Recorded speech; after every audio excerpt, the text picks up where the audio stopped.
மாறுவதை புரிந்து கொள்வது. என்ன பிரச்சனை? மாற்றத்தை நாம் புரிந்து கொள்வது இல்லை. உறவுகள் மாறிக்கொண்டே இருக்கும். 5 வயசுல பையன் சொல்லுவான், எங்க அப்பா தான் சூப்பர் அப்பா. 5 வயசு. 10 வயசானா சொல்லுவான், எங்க அப்பா நல்லவரு, அப்பப்பா கத்துவாரு. 15 வயசுல சொல்லுவான், அம்மாவை கூப்பிட்டு, உன் வீட்டுக்காரர்கிட்ட சொல்லிடுமா, அப்பப்ப என் ரூட்ல வராரு, மரியாதையா இருக்காரு.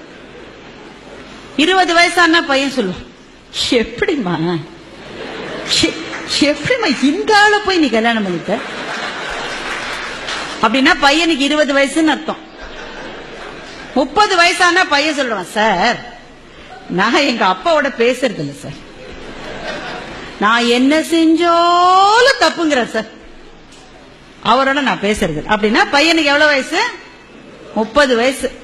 அதே பையனுக்கு 40 வயசு ஆயிடுச்சுன்னா அவனுக்கே அப்ப குழந்தைகள் இருக்கும். அப்ப சொல்லுவான், எங்க அப்பா கத்திக்கிட்டே தான் இருப்பாரு, ஆனா பாவம் நல்லவருன்னா அவனுக்கு 40 வயசு ஆயிடுச்சுன்னு அர்த்தம்.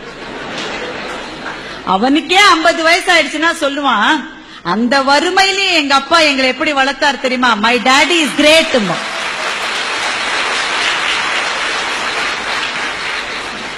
எங்க அப்பா கிரேட்னு 5 வயசுல சொன்னது சார், திரும்பி வரதுக்கு 45 வருஷம் ஆயிருக்கு பாருங்க.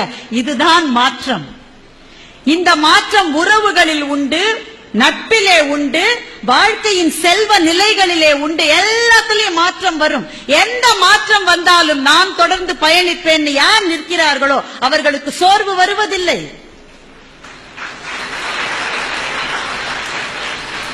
மாற்றங்கள் இருக்கின்றதே, அது நதியிலே கலக்கின்ற கழிவை போல.